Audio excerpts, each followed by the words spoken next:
Greetings, everyone. Well, it's Blu-ray update time again. Yeah, got quite a stack of stuff that I normally like to kind of divide them up by genre, but I got kind of a mix of things this time around. I got some sci-fi, got some superhero movies, got a couple of dramas. So I thought, let's just do an all-in-one update and show you the whole works in one go. So here we go. Sci-fi, superheroes, and drama today on the Multimedia Chronicles.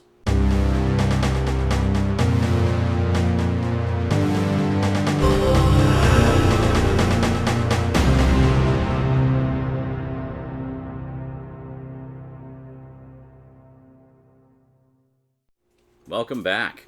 Okay, well, let's start off with the drama ones first. We have Creed 2, yeah, which I think is a pretty cool continuation of the Rocky saga. So now Rocky is the mentor character, right? And he's training Apollo's son, which is awesome. So I still actually have to watch the first one of these. Matter of fact, I'm way behind on the Rocky saga in general. The last one I saw was Rocky 4. So one of these days, I want to do like a Rocky Fest and just watch all 6 Rocky movies and the 2 Creed movies, or however many are out by that time. And yeah, just do the whole works. So great stuff. Creed 2. So in the meantime, just kind of keeping up with them as they come out, to so as not to fall behind. Next up, this one is kind of a notorious film directed by Terry Gilliam. He spent something like literally almost 30 years trying to get this movie made, and I really hope they do some kind of big documentary about all the trials and tribulations he went through to get it made at some point. Sadly, this Blu-ray release does not have said documentary. We have The Man Who Killed Don Quixote. Yeah, so pretty cool. This was the movie that, a lot of other people probably would have given up on, but he refused to give up. This was one of his big dream projects that he wanted to do, and he finally got it done through all the trials and tribulations. All that's on this Blu-ray, other than the movie, is 5 little behind-the-scenes featurettes with the cast and crew, and that is it. So I'm expecting at some point maybe we'll get a Criterion or something, much like the Brazil set they did, where they had both cuts of the movie and the documentary, The Battle for Brazil. I'm assuming there will be something similar for this at some point. In the meantime, please do support this release, because it's a miracle we're even seeing this movie. So yeah, great to finally have that done and just on a nice handy dandy Blu-ray for the collection. Next up, we got some superhero stuff. Now this one is based on a comic book miniseries crossover event, which sadly I have not read. I should probably pick it up at some point, and likely will. We have Batman versus the Teenage Mutant Ninja Turtles, and this has very nice kind of a matte finish, textured slipcover, and the phone is ringing. Sorry, that was Mom calling.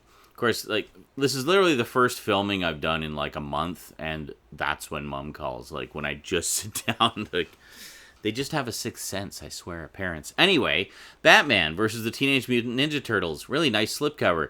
I haven't watched this yet. I will probably watch this long before I get the comics, even if I might not even get the comics. I don't know. They're not a huge high priority. But I heard the comics were a lot of fun, and, I saw the trailer for the movie. I thought it looked cool. And I'm not usually big on crossovers, but I don't know, just something about this one really appealed to me. Maybe because it's Batman and Ninja Turtles, and I love both Batman and Ninja Turtles. Yeah. Anyway, good stuff. Looking forward to it. All right, next up, keeping up with the Marvel Cinematic Universe, I picked up the 4K Ultra HD edition of Captain Marvel. And the main reason I picked up the 4K edition was because of the slipcover. I noticed the 4Ks are starting to get the nicer slipcovers. They're slowly trying to push everybody over there. Yeah, the regular Blu-ray one just had the Captain Marvel logo embossed. And then this one actually has the entire cover embossed, so all nice and bumpy all over. So I have not watched this yet. Rosie and I are actually in the process of watching the entire, you can't even see it there, I'll put it over here, the entire Marvel Cinematic Universe from the beginning, because there's quite a few that she hasn't seen, and she wanted to kind of watch them all in order and see how the saga evolves.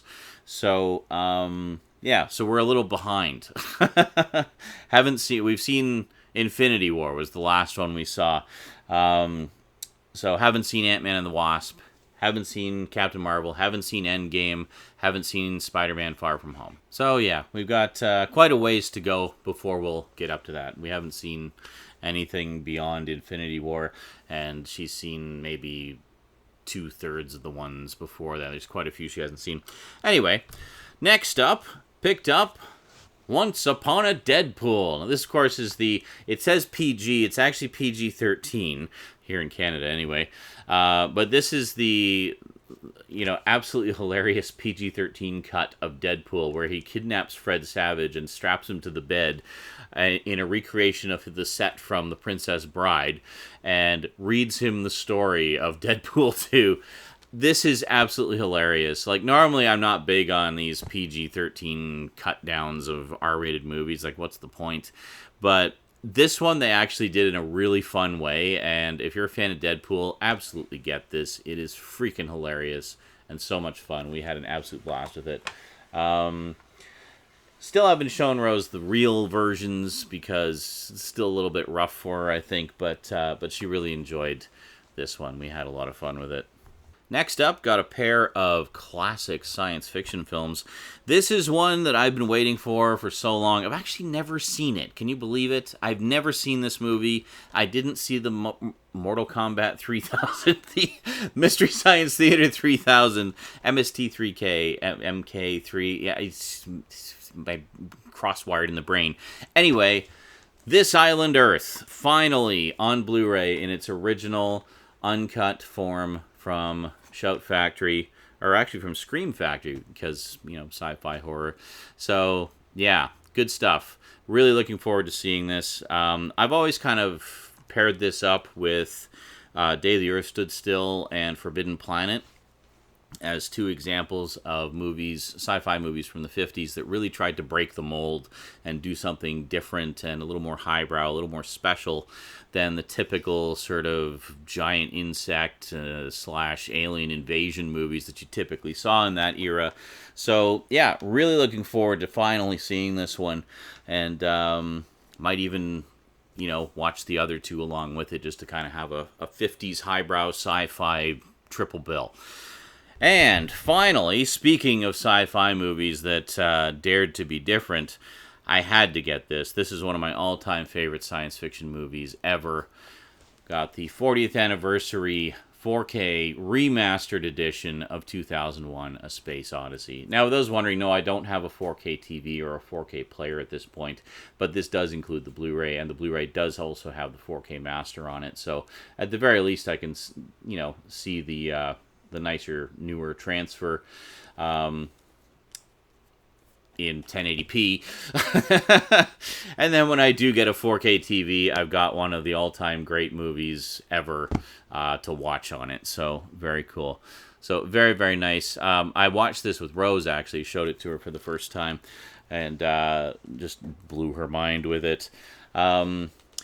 And, being 11 years old, she was very attentive to it. It was kind of funny when, there's the Dawn of Man segment at the beginning. She was sad when that segment was over. She wanted to see more with the monkey people and their story and stuff and reclaiming the water hole. She really liked their story. I wanted to see more. So maybe I'll show her the Planet of the Apes movies soon. And I think they might be right up her alley. But, yeah, we both really enjoyed it. I mean, I've seen this countless times, and it definitely made an impression on her. She wasn't quite sure what to make of it, but she followed the story quite well. Smart kid, gotta say. Didn't really need Daddy to explain very much to her. She pretty much got it. It's like, yeah, the monolith is guiding their evolution and, giving them ideas and stuff and kind of monitoring them. And, like, she just got it.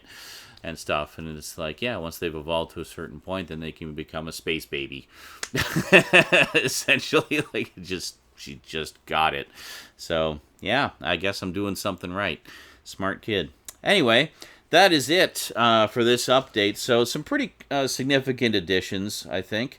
I mean, these two are two I've been wanting for a while. I mean, I do have the older release, actually a couple editions of the older release of 2001. But when I heard they'd done this 40th anniversary remaster, it was definitely one I wanted to grab because, the old one was okay, but I knew that it wasn't the best that it could look. And I gotta say, I was pretty happy with how that one looks.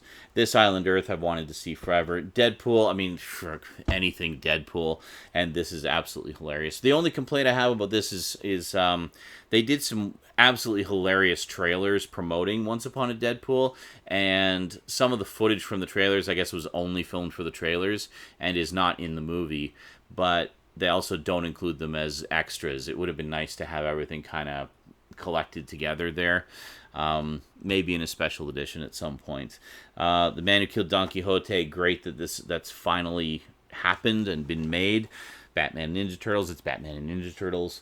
Captain Marvel, MCU, you can't go wrong. And Creed 2, who doesn't enjoy a good punchy movie?